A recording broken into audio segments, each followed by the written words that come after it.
Hey everybody, Humphrey Family Holsteins, this is Ryan, Andy Vanna. and we're sitting together here doing a voiceover for a video that you shot about prepping for your garden coming this spring. Can you tell us a little bit about what these vegetables are?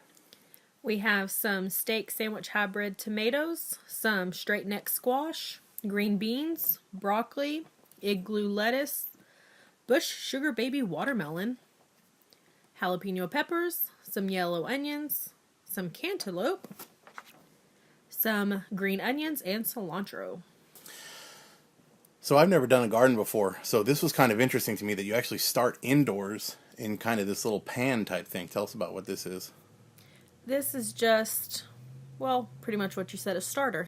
You just get the soil wet and you just pick what you want to start and you put them in there, keep them good and watered, and wait till they're little seedlings. And when they get about 2 to 3 inches tall, on most of the vegetables anyways, you then transplant them outside into your garden.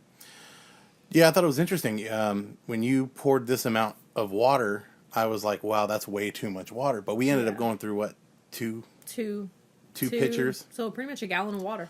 And, you know, you have to pour a little bit of the runoff or a little bit of the excess into the, and I think you do that here in a minute, but Yeah. it takes way more water than I expected. And when you pour the water, the soil like soaks it up like a sponge. Yeah, it ends up going to about, I think it goes up to about 1 inch, and they started off about a fourth of an inch, so it expands pretty well. And we cut some video out for time and all that, but we did put 2 like pitchers of water on this thing, and you can see when she pours it out, it's actually not that much that comes out. And that pitcher right there is the last pitcher, and so it's a gallon of water, and that's what we have left.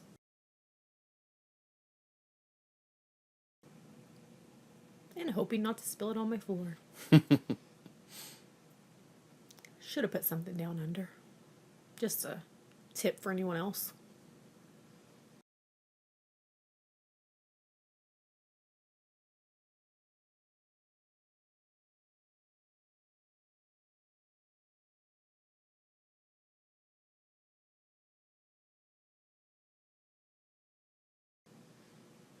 And I start with the tomatoes. And I pick the big, juicy, juicy ones that take a little longer to actually be able to mature and eat. But I personally, my preference is I like those. They fit better on hamburgers, and they're just more delicious to add some salt to and eat up. Is there a term? Are they? Is that the same as like beefsteak tomatoes? Yeah, Because that's what they are. I remember when we were running the restaurant, we wanted those bigger tomatoes because we can do cherry tomatoes and stuff like that. But yeah, they're just better on burgers and just overall just a better tomato. That's pretty much the only time I'll eat a tomato is when it's on a burger. My favorite's green tomatoes from. So you literally just push the little seeds in. You make a little hole, right? Yeah, just make a hole and sprinkle. It says about 2 to 3, but personally, I've had bad experiences where they didn't grow. So if you notice throughout this video, I just put a ton in it, and as they grow, you cut off the ones that look a little smaller, or as you'd call it, weaker, and then you keep the stronger ones, and it just makes it a better overall plant to have. I was noticing you start this video, you start by putting the seeds in the lid right over there, but you sort of change your technique. You sort of change your technique as you get into it and find out what works for you. And anybody who's trying this will figure out their own little technique. But I like that you just drop the seeds in and then you just cover them it with up a little bit. Yeah. We're going to speed the video up here a little bit.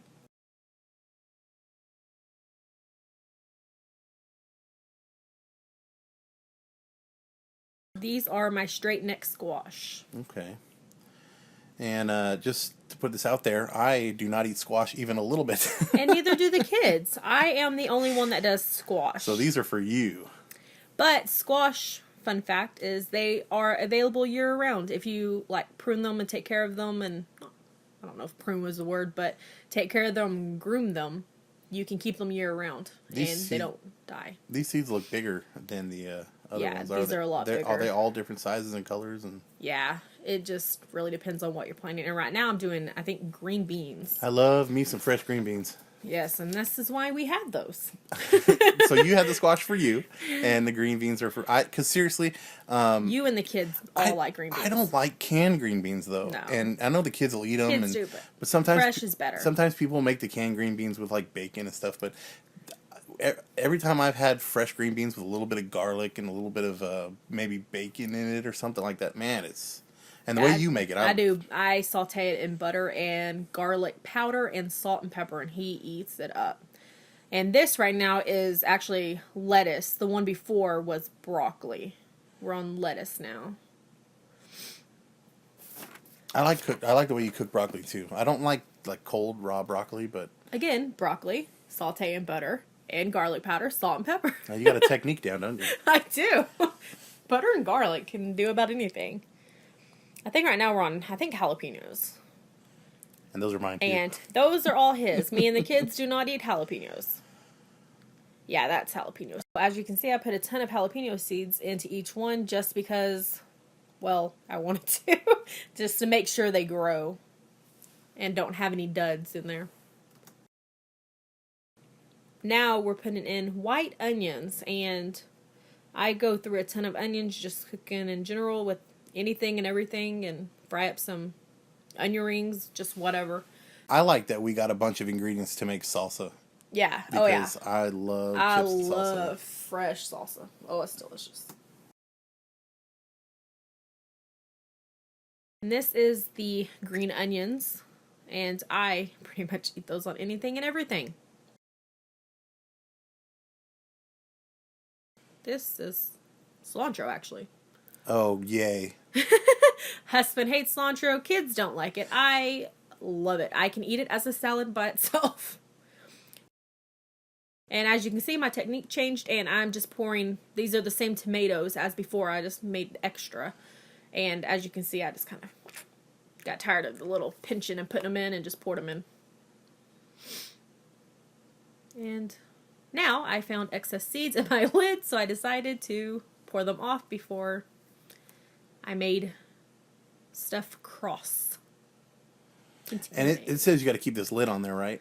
Yeah, it says keep the lid on there until you start seeing little sprouts. And then when you see little tiny sprouts, you leave the lid half off. And then as they grow bigger and you see them getting stronger, then you take the lid completely off and keep in the sunlight. As of right now, you're just supposed to put by a windowsill where it doesn't get full direct sunlight and just kind of let it be. This is actually pretty awesome that you can start inside, and you can start like over a month before you're going to transplant them. And I'm going to be getting the garden ready here in the next few weeks and start tilling it and fertilizing it and that sort of thing. So when these are when they've all sprouted and time to transplant, the garden will actually be ready. We're still in winter, but we're just coming out of it. It's starting to get a little bit warmer. So we decided to get started on the garden prep. You did a good job on your video, babe. Thank you. Yeah. Thanks for watching. This is Humphrey Family Holsteins. If you like the video, give it a thumbs up.